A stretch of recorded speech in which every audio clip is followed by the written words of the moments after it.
ओडिशा के पुरी में 1 जुलाई को निकलने वाली विश्व प्रसिद्ध जगन्नाथ रथ यात्रा की तैयारी का काम जोरों पर है। इन दिनों पुरी में रथ बनाने का काम युद्ध स्तर पर चल रहा है। हर साल पुरी में विश्व प्रसिद्ध जगन्नाथ रथ यात्रा आषाढ़ माह के शुक्ल पक्ष की द्वितीया तिथि को निकाली जाती है। भगवान जगन्नाथ अपने भाई बलभद्र और बहन सुभद्रा के साथ 3 विशाल रथ पर सवार होते हैं। तीनों भाई बहन के रथ अलग अलग होते हैं। महाप्रभु जगन्नाथ जी अपने धाम से निकलकर गुंडीचा मंदिर जाते हैं, जहां उनकी मौसी रहती हैं।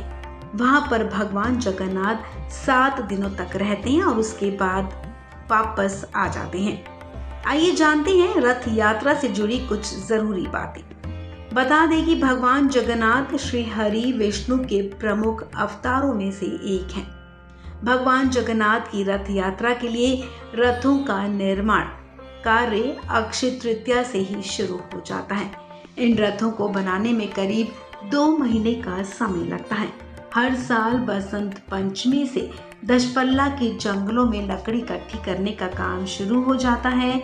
इन रथों का निर्माण श्री मंदिर के बड़े ही करते हैं। इन्हें भोई सेवायत गण कहा जाता है। 2000 से ज्यादा बढ़ई मिलकर इन 3 रथों का निर्माण करते हैं। बता दें कि हर साल रथ यात्रा के लिए नए रथ बनाए जाते हैं और पुराने रथों को तोड़ दिया जाता है। काल होगा जो घोष यात्रा पूरा कोविड का जो SOP जो है इसका नियम अनुसार सब होगा और खूब कम संख्या के सेवायत रहेंगे, खूब कम संख्या के सेवायत रथ टानेंगे और सब कोविड टेस्ट अभी हो गया है। अभी 2000 आदमी का कोविड टेस्ट हो गया है। फिर पर रथ में 5 लोग के रथ टानने के लिए सिद्ध किया कार्य किया है और रथ का ऊपर में कम संख्यक सेवायत रहेंगे और भक्त को तो अलाउ नहीं है। भक्तमान हमारा आपका जो गणमाध्यम है, इस गणमाध्यम में भक्तमान भगवान का यात्रा घोष यात्रा देखेंगे और भगवान का कृपा लेंगे। कल इतना बड़ा पर्व है, रथ यात्रा है, पूरे विश्व में प्रसिद्ध है, लेकिन अफसोस की बात यह है कि हम लोग यहाँ रहकर भी वो नहीं दर्शन नहीं कर पाएंगे क्योंकि पैंडेमिक के वजह से। और लेकिन ये जो भी हुआ है वो तो हमारे लिए अच्छा ही हुआ है क्योंकि पिछले साल भी ऐसा ही हुआ था और कोरोना के वजह से हम नहीं दर्शन कर पाए थे और इस साल भी सेकेंड वेव की वजह से ऐसा हो गया है।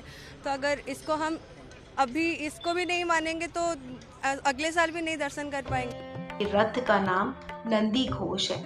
धार्मिक मान्यता के मुताबिक इस रथ को भगवान इंद्र ने भगवान कृष्ण को उपहार में दिया था। ये रथ सुनहरे पीले रंग का है। भगवान कृष्ण के इस रथ को कपिध्वज के नाम से भी जाना जाता है। हिंदू धर्म के श्रद्धालुओं के बीच भगवान कृष्ण को पीताम्बर भी कहा गया है। तलध्वज रथ। आपको बता दें भगवान बलभद्र यानी कि बलराम के रथ का नाम है तलध्वज। इनके रथ का रंग हरा और नीला होता है। भगवान बलभद्र को नीलांबर भी कहा जाता है और वो अपने शत्रुओं का सफाया हल से कर सकते हैं। इन्हें हलदारी भी कहा जाता है। सुभद्रा भगवान जगन्नाथ और भगवान बलभद्र की बहन है।